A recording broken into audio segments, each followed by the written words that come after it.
গোপন খবরের ভিত্তিতে মধুপুর থানার ওসি দেবজিৎ চ্যাটার্জি এবং অন্যান্য পুলিশ নিয়ে মধুপুর থানাধীন বনকুমারী এলাকায় উঠবেতে বসে।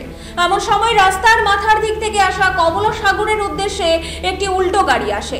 পুলিশ সেই গাড়িটিকে আটক করে এবং তল্লাশি চালিয়ে 70 কেজির অধিক শুকনো গাঁজা উদ্ধার করতে সক্ষম হয়। আটক করা হয় গাঁজা পাচারকারী বিষ্ণু দেববর্মাকে। জানা যায় বিষ্ণু দেববর্মার বাড়ি বড়বাড়ি এলাকায়, তার বাবার নাম উকিরাম দেববর্মা। পরবর্তী সময়ে মধুপুর থানার পুলিশ অভিযুক্ত গাঁজা কারবারি বিষ্ণু দেববর্মাকে গাড়ি সহ মধুপুর থানাতে নিয়ে যায় এবং তার বিরুদ্ধে একটি এনডিপিএস মামলা দায়ের করে। ওসি দেবজিৎ চ্যাটার্জি জানান, উদ্ধারকৃত গাঁজার মূল্য 4 লক্ষাধিক টাকার অধিক হবে।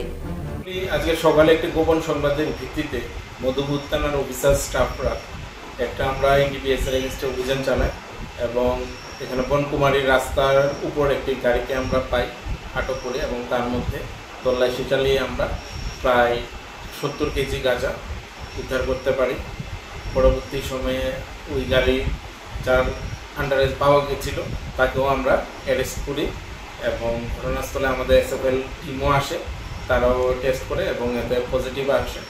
সাথে সাথে এগুলি আমরা রিকভারি করে মধুপুর থানাতে নিয়ে আসি অ্যারেস্ট ব্যক্তিকে সহ এবং একটি স্পেসিফিক এনডিপিএস কেসও নেওয়া হয়েছে। বর্তমান তা আদালতে ফরওয়ার্ড করা হবে। তার নাম কি? তার নাম হচ্ছে গিয়ে বিষ্ণু দেববর্মা, বয়স 33, সান অফ উকিরাম দেববর্মা, বাড়ি মধুপুর থানাধীন বড়বাড়ি এলাকাতে। এই মালগুলি তারই ছিল না অন্য কারো ছিল? এটা ইনভেস্টিগেশন চলছে, তো যতটুকু জানা গেছে তারই ছিল। কি গাড়ির মধ্যে ছিল এগুলি? এটা একটা অল্টো গাড়ি।